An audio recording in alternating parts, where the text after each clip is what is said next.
যুক্তরাষ্ট্রের নিউ ইয়র্কের জাতিসংঘ সাধারণ পরিষদের ৮০তম অধিবেশন চলছে।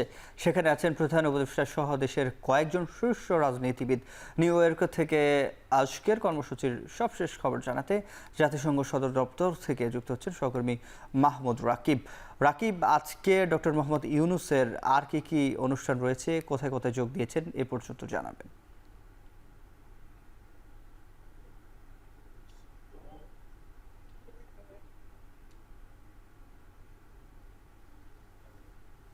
সিফাত, ডক্টর মোহাম্মদ ইউনূস সকাল থেকে বেশ কয়েকটি কর্মসূচি কিংবা প্রোগ্রামে অংশ নিয়েছেন।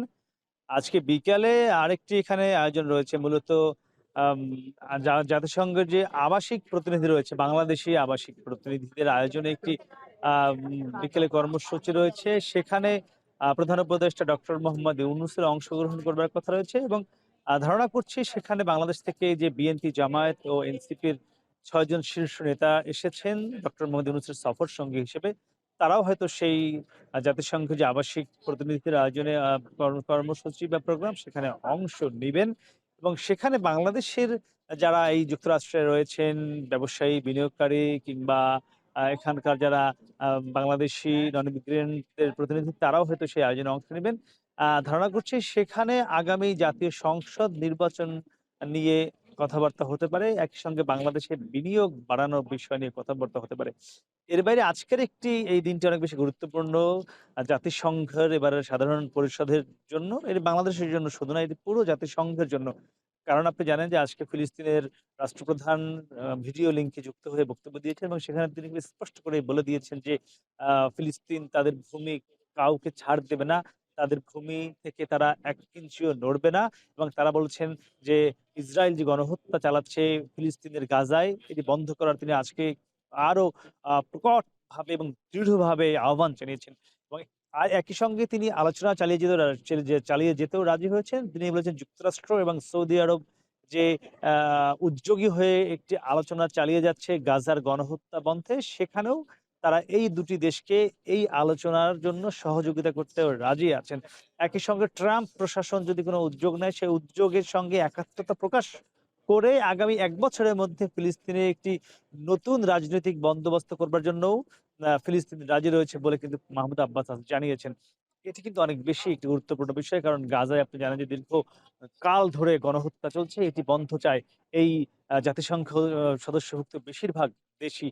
এমনকি যে মূল ৫ টি দেশ রয়েছে, নিরাপত্তা কাউন্সিল বলা হয়, সেখান থেকে ৪ টি দেশ ইতিমধ্যেই এই গণহত্যা বন্ধে ফিলিস্তিনকে রাষ্ট্র হিসেবে স্বীকৃতিও দিয়েছে।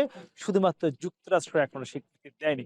আচ্ছা, এর বাইরে প্রধান উপদেষ্টার আরেকটি গুরুত্বপূর্ণ বিষয় হলো এবারে বাংলাদেশের জন্য বিশ্বের শীর্ষ নেতা বা বিশ্ব নেতাদের উদ্দেশ্যে প্রধান উপদেষ্টার যে ভাষণ, সেটি কিন্তু যুক্তরাষ্ট্র সময় আগামীকাল অর্থাৎ যুক্তরাষ্ট্রের সময় শুক্রবার দিন দুপুরের পরে প্রধান উপদেষ্টা দেওয়ার কথা রয়েছে। আমরা যতদূর জেনেছি প্রধান উপদেষ্টা এই ভাষণটি বাংলায় দিবেন এবং এখানে তিনি মোট ৩ টি বিষয়কে তুলে ধরবেন। এর মধ্যে একটি হলো গত ১৪ মাসে ডক্টর মোহাম্মদ ইউনূস সরকার বাংলাদেশে কি উদ্যোগ নিয়েছে, বাংলাদেশের অর্থনীতি পুনরুদ্ধার কিংবা রিবিল্ড করবার জন্য ডক্টর মোহাম্মদ ইউনূস সরকার কি করেছেন, সেটি তিনি ভাষণে বিশ্ব নেতাদের সামনে তুলে ধরবেন। তিনি আগামী নির্বাচনে বাংলাদেশ কিভাবে একটি অবাধ, সুষ্ঠু, গ্রহণযোগ্য এবং অংশগ্রহণমূলক নির্বাচন করবে তার একটি স্পষ্ট পরিকল্পনা বা রোড ম্যাপ তিনি হয়তো আগামীকাল তার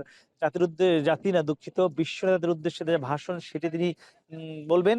একই সঙ্গে এই নির্বাচনে কেন আওয়ামী লীগ অংশগ্রহণ করতে পারবে কি পারবে না, না পারলে কেন পারবে না এবং জুলাই গণঅভ্যুত্থানে আওয়ামী লীগের যে নৃশংস অবস্থান বা নৃশংস ভূমিকা সেটি তিনি হয়তো আবার নতুন করে এই জাতিসংঘের ভাষণে উল্লেখ করবে এবং বাংলাদেশে নতুন করে অর্থনৈতিক বিনিয়োগ, বিশ্বের শীর্ষ ব্যবসায়ীরা কিভাবে বিনিয়োগ করবেন তারও একটি আহ্বান হয়তো তিনি আগামীকাল তার এই বিশ্বের উদ্দেশ্যে ভাষণেও বলবেন। তো সেটি নিশ্চয়ই আমরা আপনার মাধ্যমে পরবর্তীতে যখন ভাষণটি দিবে আগামীকাল ঠিক কটায় দিবে সেটি আমরা এখনো নির্দিষ্ট করে বলতে পারছি না, জানতে পারিনি।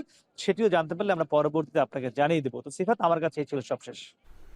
জাতিসংঘ সাধারণ পরিষদের ৮০তম অধিবেশন নিয়ে সবশেষ জানাচ্ছিলেন সহকর্মী মাহমুদ রাকিব।